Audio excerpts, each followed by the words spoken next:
Ladies and gentlemen, welcome back to On the Mic. Mike King here. This is the Mike King Biz Radio Show, but in reality, it is Tiffany Greene's world. She is the Princess of Purpose. Tiffany Greene, welcome back to the program. Actually fixes her tiara. At some point, I got to get the real one. At some point, Yeah, I got to stop it with the imaginary one and get a real one. That's right. All right, so tell folks who you are and what you do, ma'am. I am Tiffany Joy Greene, and I am the founder of Empower People. Empower People is an organization that provides education, connection, and support to mission and purpose-driven leaders to drive positive impact and empower people. And we're empowering people. We also get together once a month with your squad, the Empowerment People. That's who we are. And we had a great session last week where I was tasked with coming on with my homework about standardizing my desire to be. That was purpose last week. It was on purpose of me being a more purposeful business. And how do I measure purpose? I mean, really, let's talk about measuring purpose, because you would always say, a lot of times people would think, that touchy-feely stuff, you can't measure it. And you're like, no, we can measure it. Well, first of all, I got to say, I just came from a speaking engagement with a Robin's Hope luncheon, and we're talking about collaborative impact between nonprofits and for-profits. Your ears may have been ringing, Mike, because a couple times during my talk, I mentioned your name, and I'd say how Mike calls this sometimes the kumbaya stuff, but it's not the kumbaya stuff. And I talked about impact and measuring impact. So it's funny that you're asking me this question now, because I literally just talked about it.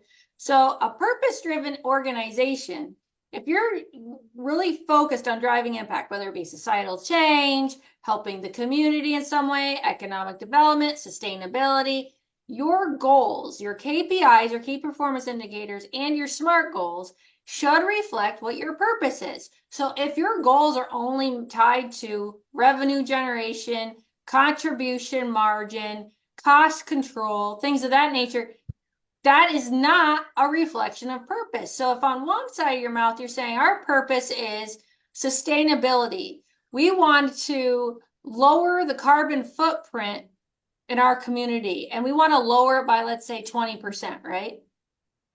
But if the only things you're really tracking data-wise is your revenue, contribution margin, profit, there's a disconnect right there. So are your employees, are the people who are your customers, your clients, the outward looking in folks going to believe that your purpose is to decrease your carbon footprint by 20%? If they don't see you tracking that, if they don't see you have a goal for that, no.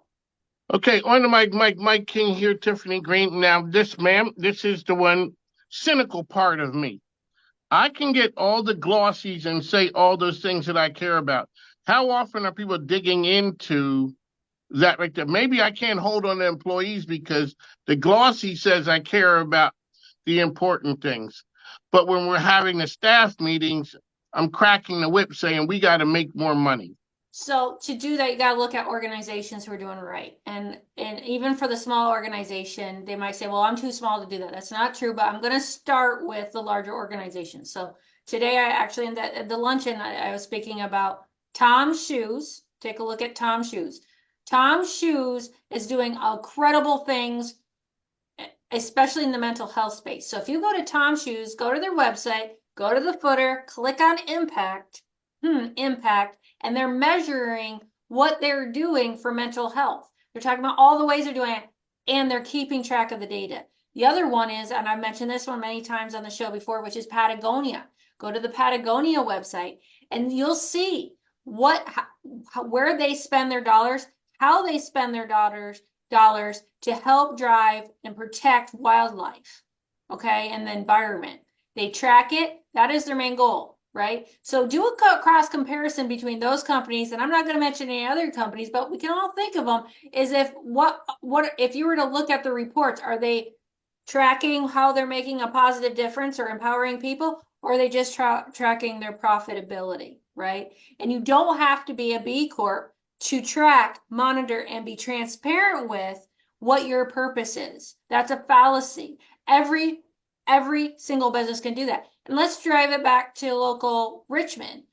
Who has a commercial on a variety of channels in Richmond that talks about how much milk they aim to deliver to the food banks? It is Midas of Richmond. Midas of Richmond with Mark Smith. That is the purpose. That is his purpose, right? His purpose isn't just about, fixing cars, right? So fixing cars is the mission of Midas of Richmond. It's what am I offering and who am I doing it for? But his purpose, the purpose behind his franchise of Midas of Richmond is what? To make it so people don't have to go to bed hungry. Yes. Correct? So the what and the who is a means to the purpose. And when you think about it that way, it revolutionizes business.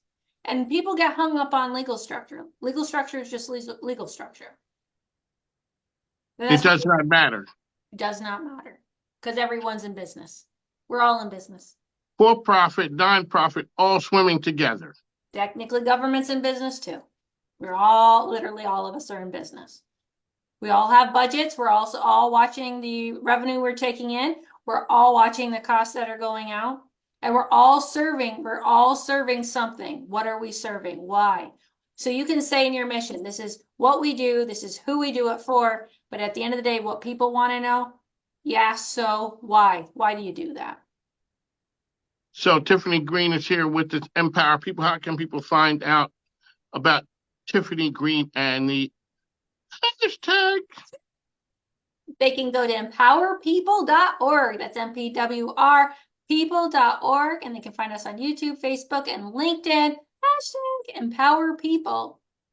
Okay, so if a business doesn't start out purpose-driven from the beginning, and there's a culture shift and they want to do it, can you do it like turning a battleship, or can we just be like, okay, starting today, we are going there. There's going to be seismic changes here. It's a new sheriff in town. We're going to do it a big change starting Monday. Mm-hmm. You can do it anytime you want. I believe anything that people can change, so can businesses change.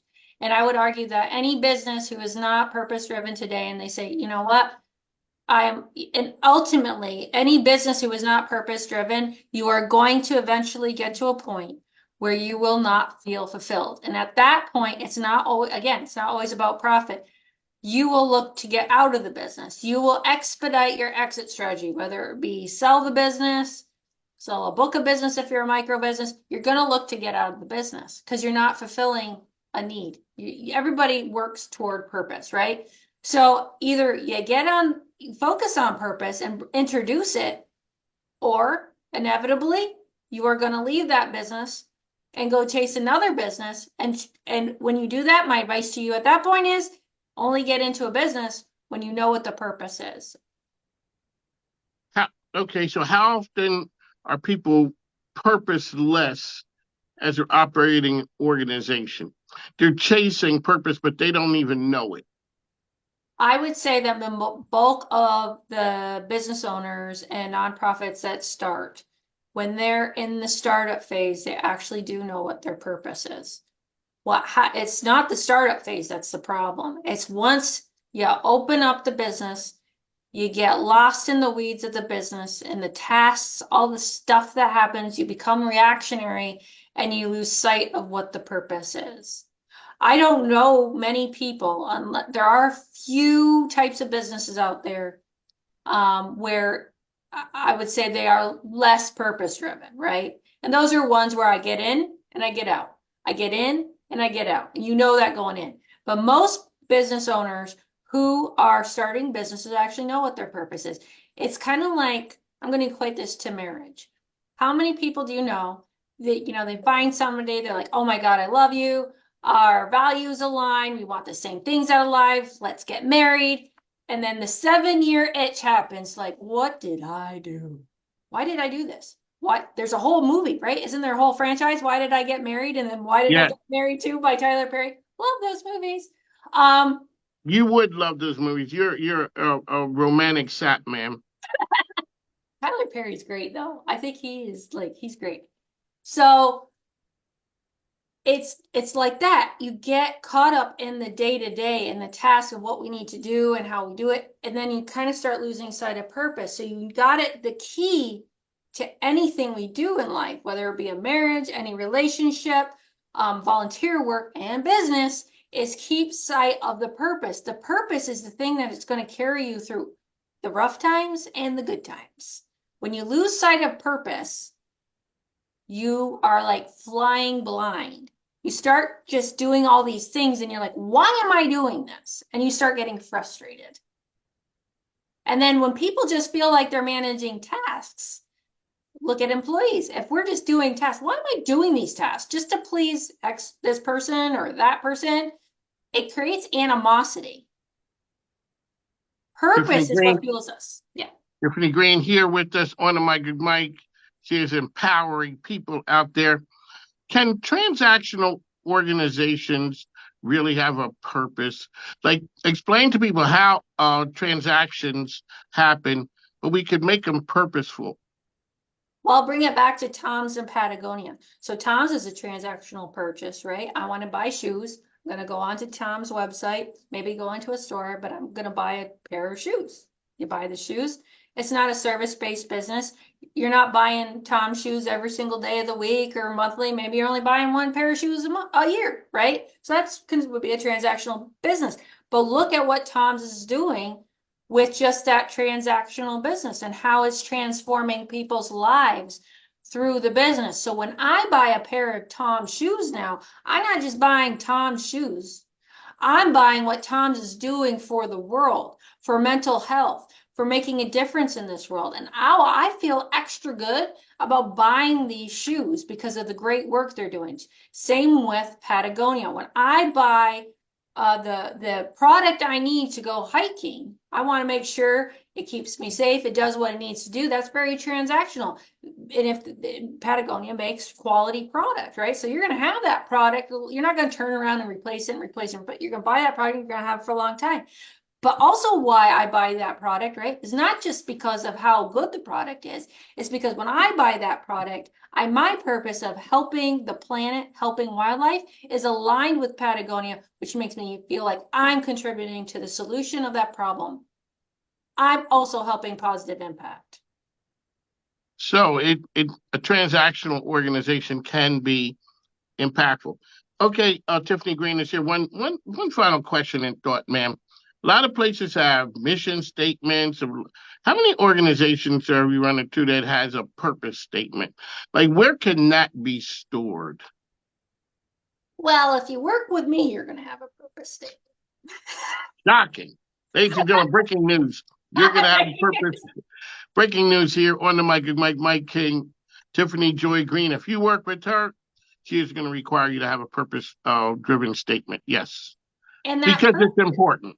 It's imperative. And that purpose statement should be driving your mission statement. That purpose statement should be part of everybody's elevator pitch. That purpose statement is a cornerstone to literally everything you do. Without purpose, you become transactional.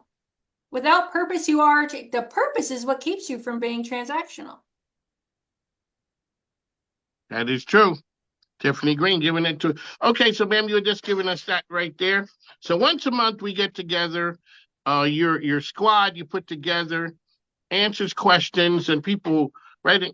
Didn't we have somebody from overseas asking questions last week? Not overseas, but Indiana. That's close enough. I'm from Pennsylvania, so that's basically the West Coast. So on the mic, Mike, Tiffany Greene. When people tune in on the first Wednesday, what can they expect? When they tune in, they can expect a panelist of subject matter experts. And when I say that, for some reason, it sounds a little bit like they might not be very approachable, but these are very approachable subject matter experts, very down to earth, who also operate their own businesses. And what they can expect is a very relaxed environment, a fun environment where they can get any of their questions answered. So last time we were talking about all the new regulations that were impacting base pay, things of that nature, right? And I felt like, and I think you would agree, Mike, like, and I think everyone in that room would feel like that it was we're talking about something that was transformative, it's going to transform business, but it made it digestible, easy to understand, and very in a very relaxed environment. Everybody, all the subject matter experts who talked about it, talked in about a way that we could all understand, right? We understood what the impact of the regulations were going to be, and you left going, okay, this is how this could impact me, and I get it now. I get kind of what I need to do next with this, and so it gives you peace of mind. And I just want to take this opportunity to say, this is not like a big formal announcement, but I'm going to take this opportunity to say, we are getting ready to formally launch a new membership where you can have all of our advisors advise you on your business. And our initial membership rate to get 1 hour of advising with our advisors of our superhero squad is $150 a month. And Tiffany Greene is on the mic because the last conversation we had, at least 3 of the subject matter experts were in shock with what we had heard from John Rabel, the counselor, that you can't basically enforce a non-compete. The 3 of us were like, there was a meeting with that and they didn't invite the salespeople? Because salespeople and consultants were shocked. Yeah, and he also did a very good job of explaining what the difference between a non-compete and no solicitation means. Yes, and a lot of people don't understand that. So that's what people can explain and expect to get when they tune in to your power. But you also have classes that you put out weekly. Talk a little bit about that. So this Thursday at 1:00, and depending on when this airs, so when I say this Thursday on May 9th, we have hot financial topics being given by Ashby Price, who owns Ashwood Financial. So that's really important. And these are financial topics that will impact you personally, but also your business and your employees. So I highly recommend, if you haven't already registered for this course, to register again. It'll be on May 9th, which is Thursday at 1:00. And then next month, we got 2 more courses coming up. We always have 2 courses, a minimum of 2 courses every month. And we got 2 more courses coming up next month. So stay tuned for that. I highly, highly, highly encourage everybody to sign up for our newsletter, register with us. I communicate there. You will receive all the communication from us to know exactly what is coming up. And in those emails, you can register right there for the courses. It's super duper easy. And I do want to make a note that we also just added another advisor to our advisory council. His name is Carlton Hoskins, and he is the co-founder of I Do Systems and Quanta 88. His business is based, he actually works out of Texas, and he's joining our advisory council as well. And his subject matter expertise is business planning. And because of our relationship, let's just say we got a great tool that our folks can use to help them build their business plan utilizing AI. Imagine taking a few minutes, plugging in information, and getting 88 documents within 88 minutes. Ladies and gentlemen, Tiffany Greene, her squad is the real deal. I'm just happy to be part of it. One last time, ma'am, how can people find information about Empower People? All they got to do is hunt me down on LinkedIn, YouTube, and Facebook. Empower People. Yep, MPWR People. And then find us on our website, empowerpeople.org. That's MPWRpeople.org. Best way to reach me, if you want to reach me directly, honestly, is email, simply because I'm in and out of meetings all the time. Highly unlikely I'll be able to answer your call in the first ring, but if you email me, best way, and I'm super duper responsive, email me at TJ, that stands for Tiffany Joy Greene with an E at the end, at empowerpeople.org. That's Tiffany Greene with an E. She is the princess of purpose. Thank you, ma'am. We'll talk to you soon. On the Mike, we bring out the best and the brightest. Tiffany Greene is that person. Thanks now. Take care. Thanks, Mike.